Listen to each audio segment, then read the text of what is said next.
Hey, hello and welcome back everyone. We've gone to a pretty exciting chapter. There's a lot of good stuff in this one. So just to recall, we've basically been able to define the derivative in higher dimensions, and that actually even gave us the ability to construct a Taylor series in higher dimensions as well. Now we're actually going to apply all of those tools. We're going to think back to certain things that we were able to do in Calculus 1, such as optimizing functions over regions, or finding roots of functions, for example. And even we're going to get into some physics sections towards the end here. So let's talk about these applications. We're going to start out with the section 3.1, which I'm calling tangent hyperplanes and the Newton-Raphson method. So if you recall all the way back to the beginning of our derivatives in higher dimensions sections, we talked about how the derivative, or really the multidimensional derivative, but really all derivatives, multidimensional derivative computes the slope of the tangent affine function. This was the closest thing we have to like the slope of the tangent line, but in higher dimensions, right? It's no longer going to be a line in higher dimensions. You have this higher dimensional object, which we're just calling the affine function. But more or less, you think about these affine functions as flat, the same way you think about lines as flat, and they intersect the function at one point, and they meet its local slope there. It's kind of, the derivative tells us which of all of these affine functions mimics the shape of the function we're trying to approximate best, or the function we're trying to put the tangent line against. So we're going to re-encounter that a little bit, as well as something called the Newton-Raphson method, which will help us find roots of functions, but equivalently solve systems of equations. So we're thinking about tangent affine functions. Let's just go back to the tangent line, which I've drawn here. And it turns out that the easiest way to construct tangent lines may not be the way that you learned in Calculus 1. It turns out the easiest way to construct tangent lines is just as the first degree Taylor polynomial. So this is really something that you need the Taylor series for before you can kind of agree that it's the case. But once you have the Taylor series, it's a lot easier to compute tangent lines just as the first degree Taylor polynomial. And so how are we going to do that here? Here I'm using a capital A for affine function. So the tangent affine function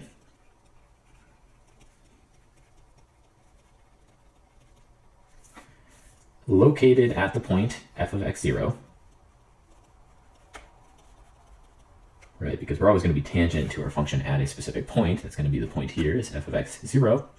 It's going to, of course, have an input because it is a function. And then the output ends up getting defined by, well, this is just the value of the function at the point.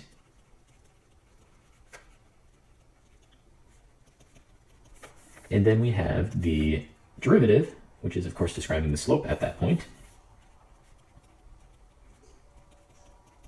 And finally, we have our little bit of an argument, x minus x0. So this is the argument of the function. And it's really only the argument of the function interacting with the derivative, or with the slope.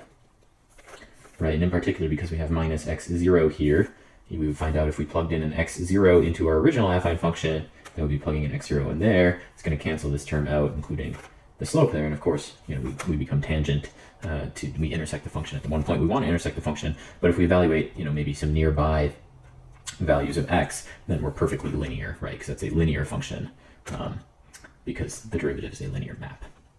And so this is how you construct a tangent affine function. But equivalently, just think about this as the first degree Taylor polynomial. They are one and the same thing. And kind of what's the point? What's the point of constructing a tangent affine function? Well, one of the points is that we can construct what I've got here, which is a tangent plane. So you can imagine in higher dimensions, really in 2 dimensions here, 2 input dimensions and a third output dimension, there's some surface. So we have a surface, and we seek the plane which best approximates the surface.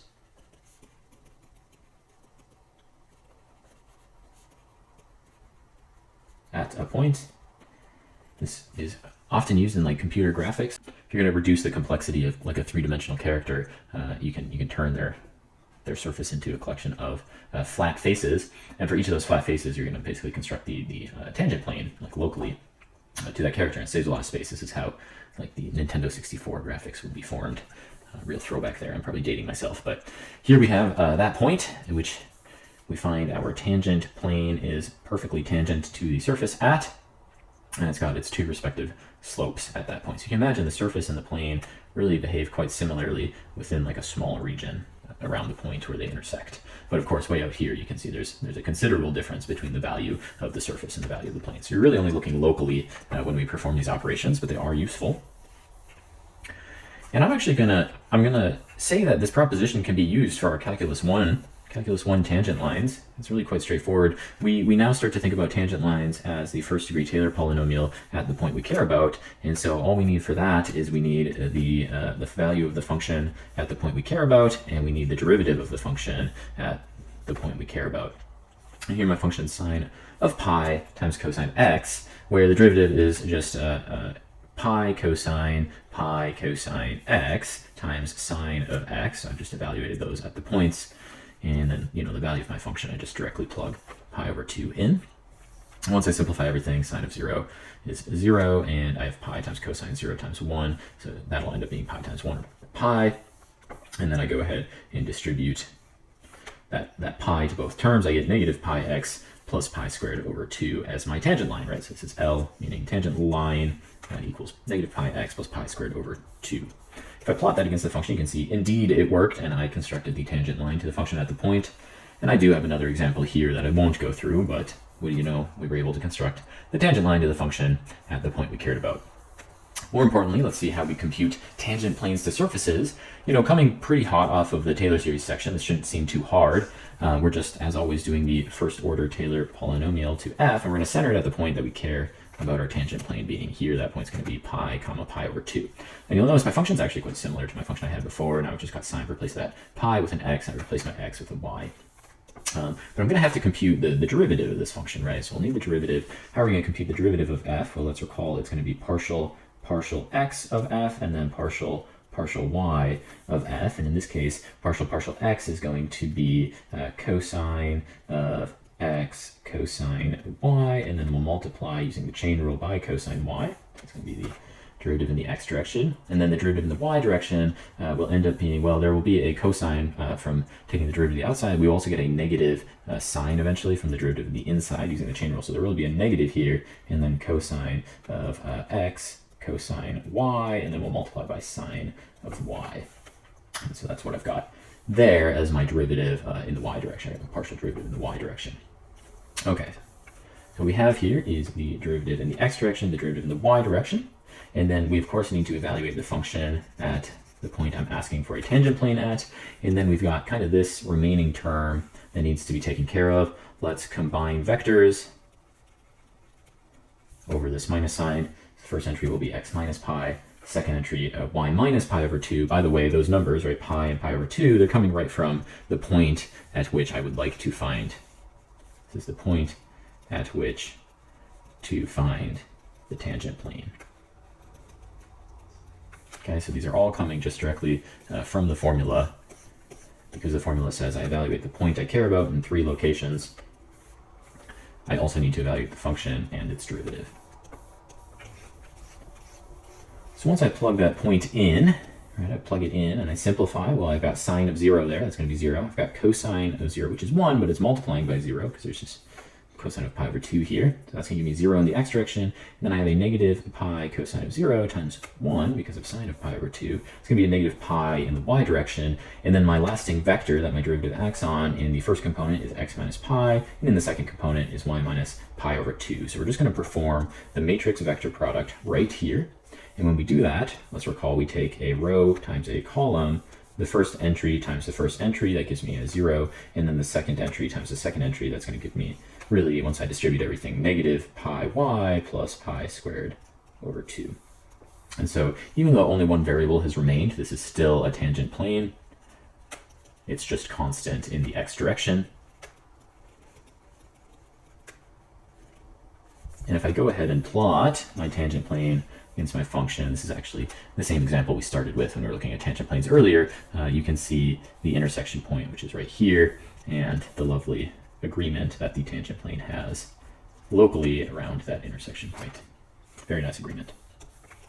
There's another example in this new function that we're now trying to find the tangent plane at the point 1, 0. I won't go through that one, it goes pretty quick as well. Same process, right? You evaluate the function, you evaluate the derivative, you take a matrix multiplication of the derivative against your variable minus the vector at which you want to center your tangent plane. So you just go through all of the computations, end up with x plus log 2 minus 1, which in that case I guess is constant in the y direction. But if we plot them, you know, this point at which I wanted a tangent plane approximation is right over here, and you can see how well the tangent plane indeed approximates the function, at least within, you know, a pretty nice region around that point. They tend to agree with one another. And of course, way over here on the far left, they definitely disagree quite a bit, but that's not really where we care about the intersection of the tangent plane and the function itself. So aside from tangent planes, which, you know, do get used in computer graphics and some other applications, we can still use tangent affine functions really for more powerful reasons than that. Tangent affine functions and kind of in higher dimensions are going to be extremely useful in the fact that they will help us solve systems of nonlinear equations. And so that's going to be kind of the primary takeaway of today.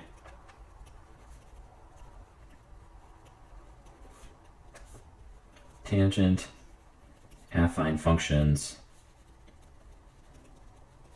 help.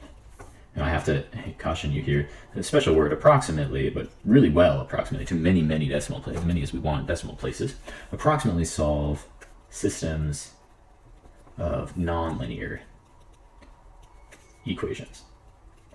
And that's really cool because linear algebra, right? Linear algebra cannot tackle that for us. That's kind of the edge of linear algebra. It won't be able to handle nonlinear equations for us. That's kind of the point of multivariable calculus. I'm not gonna lie. Like, there's other important things in multivariable calculus, but one of them is simply to handle nonlinear higher dimensional systems.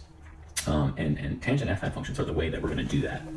Okay, so let me set up kind of the problem at hand, and then we'll discuss how tangent affine functions can solve it for us. So up top, I've got a system of nonlinear equations, right? X squared plus cosine y squared equals 1, and x cubed minus x plus 2y squared equals 1. I've also plotted kind of the solution set of each individual equation, right? So in this color, I've got the first solution set, just kind of that x-looking term through the middle. And then in this color, I've got the other solution set, just kind of that, I don't know, it looks like an oxbow river, if you've ever seen one of those a little bit. These are actually called elliptic curves, the second one we have here. Whole very interesting area of study there all by itself, but that's not the point of today. The point is that there are clearly 1, 2, 3, 4 solutions to the system of equations, but they're going to be very hard to find. Of course, when we plot it, we can get a pretty good idea just approximating them. But you can imagine if I jump up to a system of 5 equations and 5 unknowns, there's no way for me to plot everything. I just don't have 5 dimensions at hand to be able to plot them. And so our method today can generalize to any number of dimensions, but this gives a good example. The question is, how could we find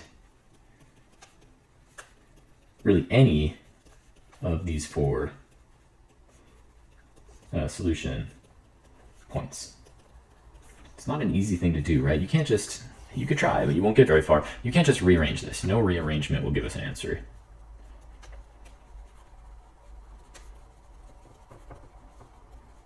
I would love to see somebody try, but I don't think it's going to happen. So no rearrangement is going to give an answer there. How could we get to those 4 intersection points some other way? Well, I'm going to jump down to this remark, which is what I'm calling the intuition for our method. And the way we're going to be able to find those points is by representing the left-hand side of our system of equations here. Here's the system of equations. If we rearrange into, let's rearrange it into something like a vector, x squared plus cosine of y squared. I'm actually going to subtract this 1 here. I'm going to subtract it to the left-hand side. Do the same with the 1 here. We get x cubed minus x plus 2y squared minus 1. So that's a vector. Let's say it's equal to the vector 0, 0. Now what we're doing, if we interpret the left-hand side as a function, a vector-valued function of x and y, we are simply looking for the roots, right? The places that this function is equal to 0. So we're looking for the places where a vector-valued function is equal to 0. And of course, 0 is the 0 vector in that case. So can we use tangent affine functions to do that for us? The answer is yes. It's really not too hard, because what we can do is we can construct the affine function. of this f, and this is the same f we were just working with, we just defined. So we construct the tangent affine function to that function f at a point. And for now, we won't worry about the point at which we're constructing the tangent affine function, but we're aware it exists. But we know that the whole point of the tangent affine function is to be an approximation for the function itself. So the affine function approximates the function itself. Meaning, the roots, the places where the affine function is equal to 0, the roots of the affine function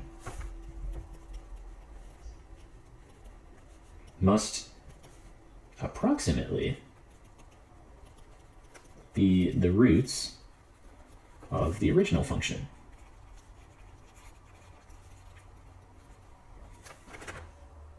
And linear algebra can get us the roots of the affine function. So kind of the most important part of this is that linear algebra can give us the roots of the affine function. So calculus gives us the approximation, but linear algebra gives us the approximate roots. And of course, how would linear algebra do that? Well, we're going to take this expression and we're going to set it equal to the 0 vector, because that would be the root.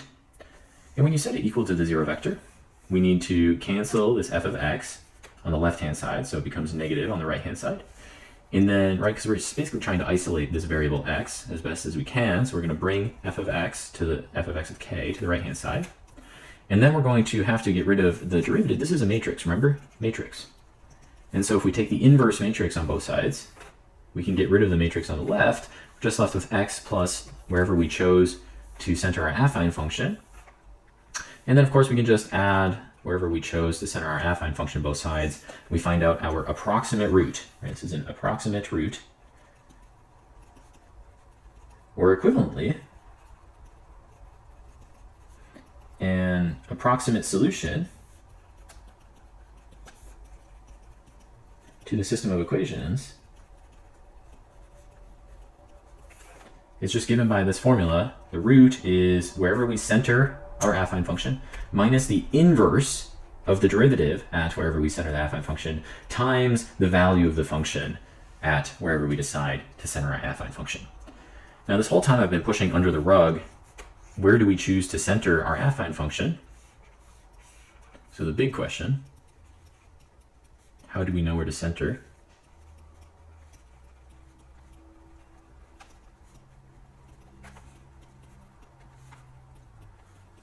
And the big answer is that we don't very well right away. Because it's going to be a better approximation if we don't try to approximate really far from the center. So we would want our center to be as close to the root as possible. So the intuition says the closer the center is to the root, we hope to find. We don't know what the root is yet, but whatever it is, the closer it is to that root, the better, because we have a better approximation there. We're going to have a better approximation of the root if we are approximating the function near the root. And so this is where the right of way comes in. If every step along the way, kind of no matter where we start, gives an approximate root, then we just repeat with the old approximate root as the center of the new tangent affine function. So I'll write this down. If we repeat, if we choose an arbitrary, like any initial center,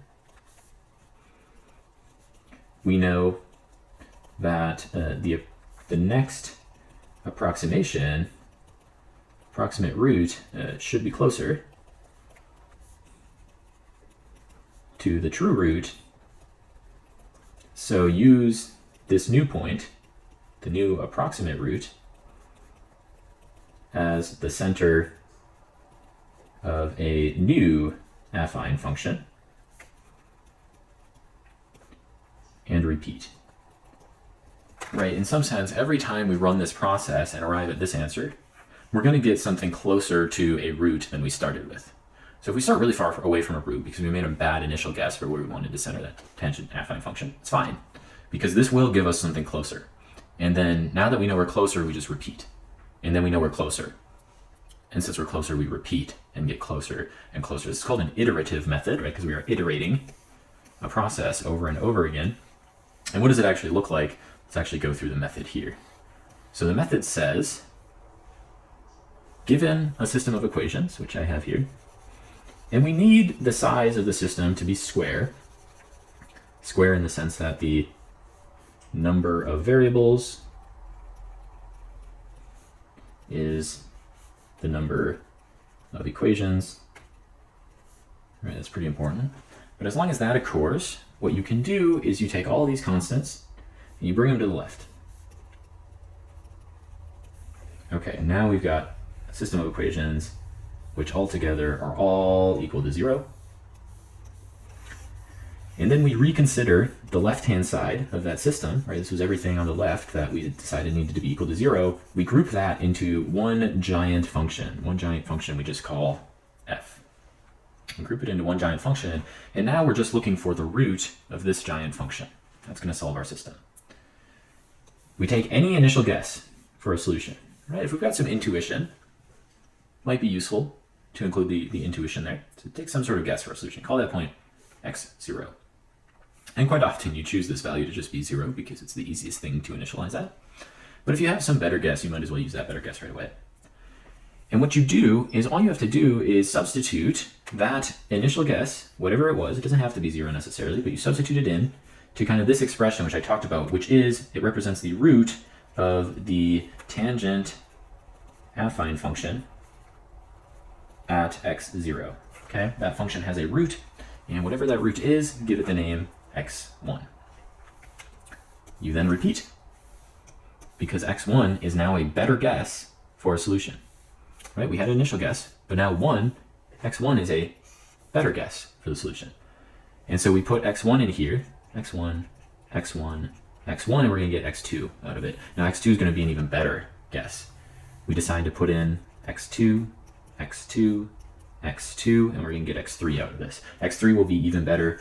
This is how we say we just define the next term, the k+1 term, based off of the previous term.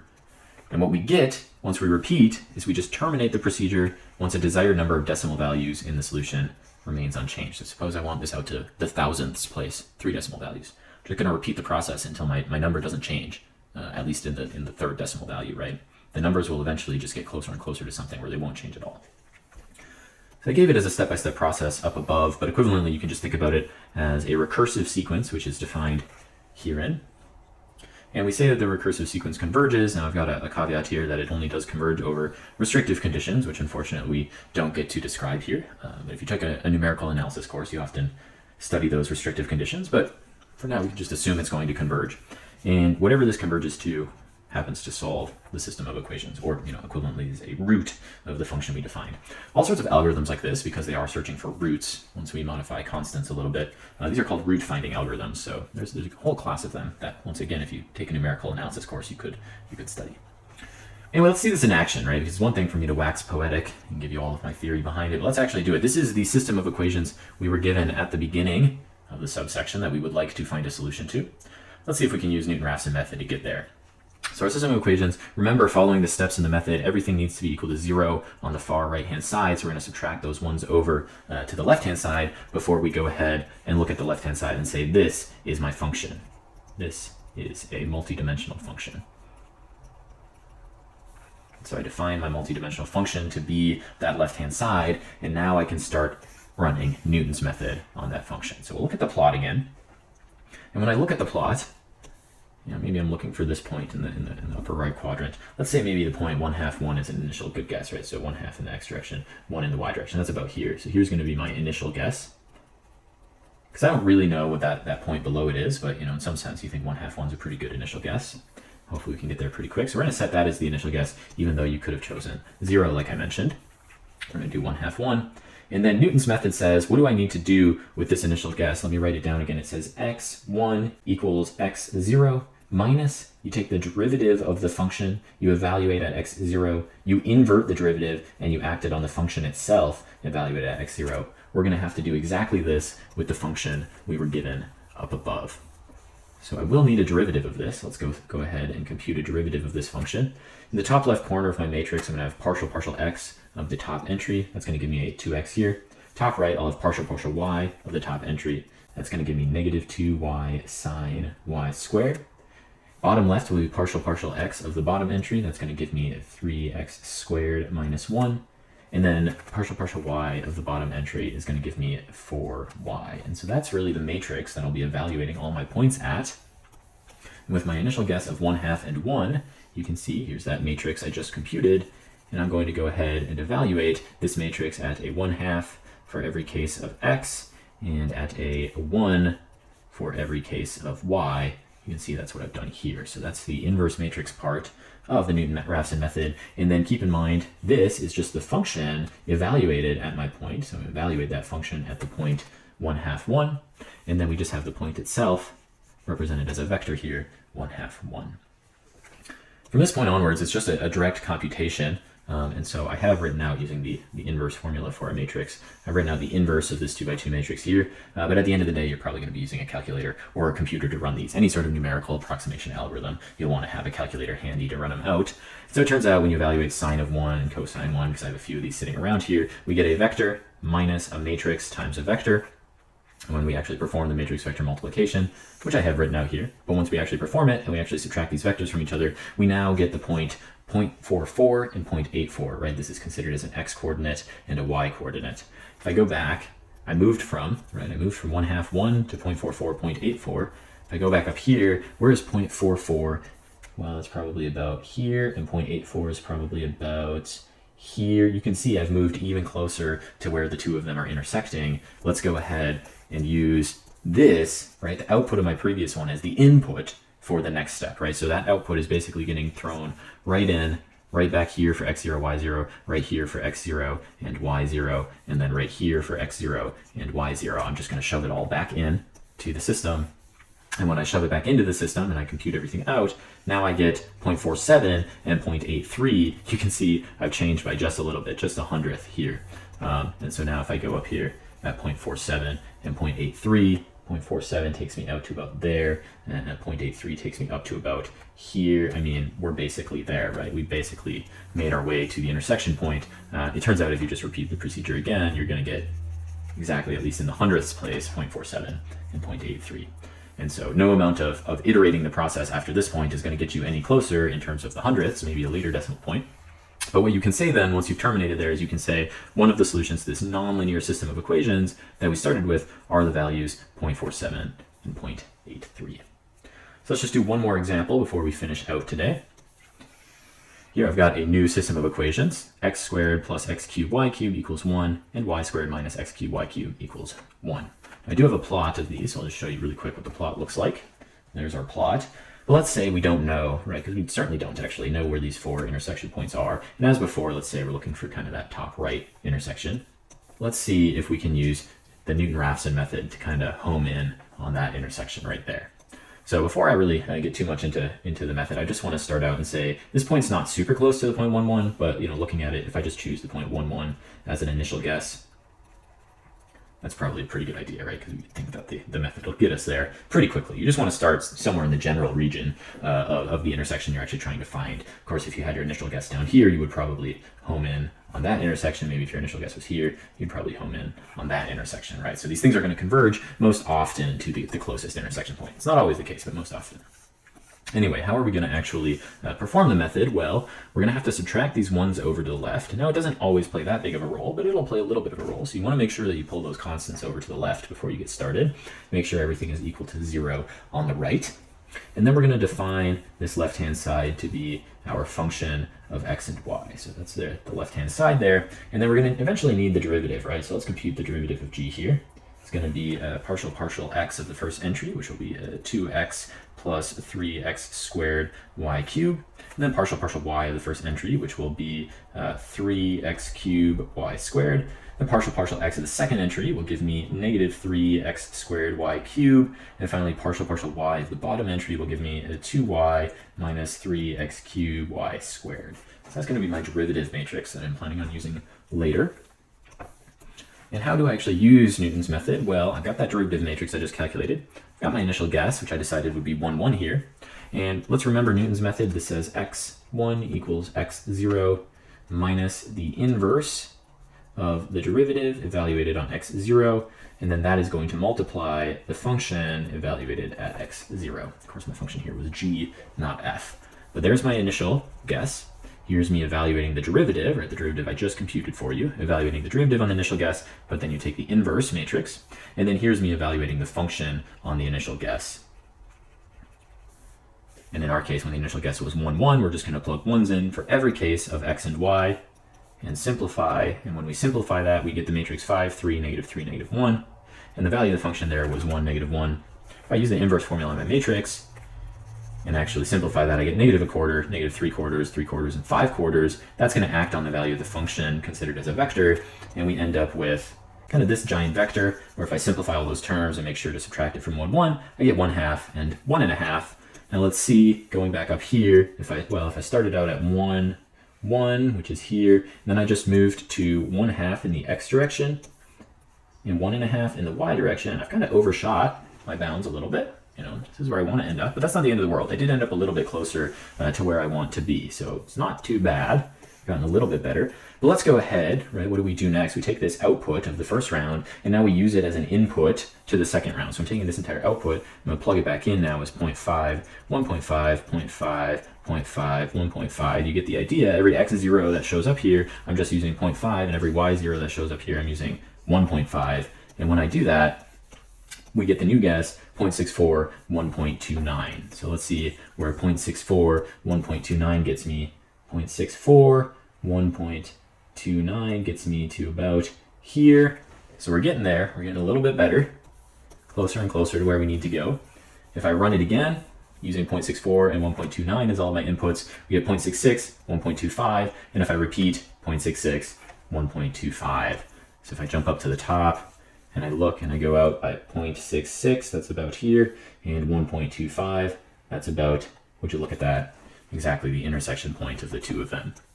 And so I have made my way through 4 iterations in this case of Newton's method to solving my nonlinear system of equations given here to be 0.66 and 1.25.